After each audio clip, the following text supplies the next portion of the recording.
আসসালামু আলাইকুম সবাইকে। কেমন আছেন সবাই? আশা করছি ভালো আছেন। আজকে আমি আপনাদের সাথে সিম্পল ভাবে কিভাবে গরুর মাংস রান্না করা যায় বাট বাবুর্চি স্টাইলে। এইভাবে রান্না করলে কেউ ধরতেই পারবে না যে এটা আপনি বাসায় রান্না করেছেন। সবাই বলতে বাধ্য হবে যে এটা অবশ্যই কোনো বাবুর্চি দিয়ে রান্না করিয়েছেন। তো আমার বাসায় একদিন বাবুর্চি দিয়ে রান্না করেছিলাম, তখন সেটা রান্না করেছিল। তো আমি পুরাটা রেসিপি দেখে রেখেছি। আর আজকে আমি নিজে রান্না করছি আর আপনাদের সাথে শেয়ার করছি। ভিডিওটা যদি ভালো লাগে তাহলে কিন্তু লাইক, কমেন্ট আর একটা শেয়ার করতে ভুলবেন না। আর রেসিপিটা ভালো লাগলে অবশ্যই আমার পেজটাকে ফলো করে দিয়েন। আর ইউটিউব থেকে দেখে থাকলে আমার চ্যানেলটাকে সাবস্ক্রাইব করে দিয়েন। তো চলুন এবার রান্নাতে চলে যাচ্ছি। তো সবার প্রথমে একটা হাঁড়ি বসে এর মধ্যে নিয়ে নিচ্ছি 2 কেজি গরুর মাংস। তারপর দিয়ে দিচ্ছি হচ্ছে পেঁয়াজের কুচি আর সাথে দিচ্ছি রসুনের কুচি। তারপর এখানে দিচ্ছি সব ধরনের গরম মশলা। গরম মশলার মধ্যে এখানে দারচিনি, এলাচ, লবঙ্গ, তেজপাতা, গোলমরিচ, তারপর হচ্ছে জয়ফল, জয়ত্রী সবকিছুই দিয়েছি। সাথে শুকনো মরিচও দিয়েছি।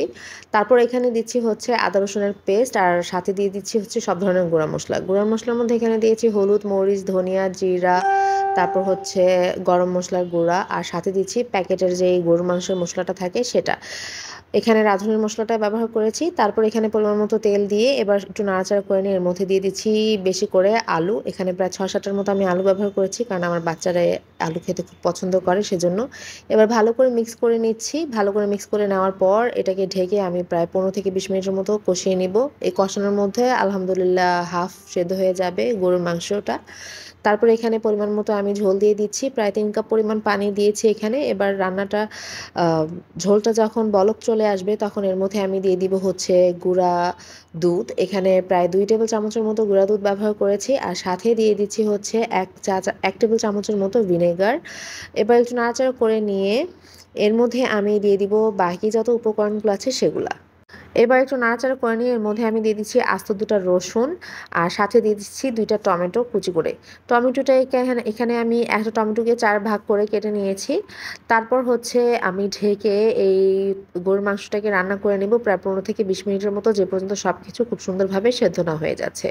ভালোভাবে সেদ্ধ হয়ে যাওয়ার পর এর মধ্যে আবারও প্রায় ১ কাপের মতো পানি দিয়ে পরিমাণ মতো ঝোল রেখে দিচ্ছি। আর সবার শেষে হচ্ছে যে গরুর মাংসের যে মশলাটা আছে, রেডি যে গরুর মাংসের মশলাটা রাঁধুনির, সেখান থেকে আমি ১ চা চামচের মতো মশলা দিয়ে দিচ্ছি আর সাথে দিয়ে দিচ্ছি ভাজা জিরার গুঁড়া আর দিচ্ছি গরম মশলার গুঁড়া আধা চা চামচ করে।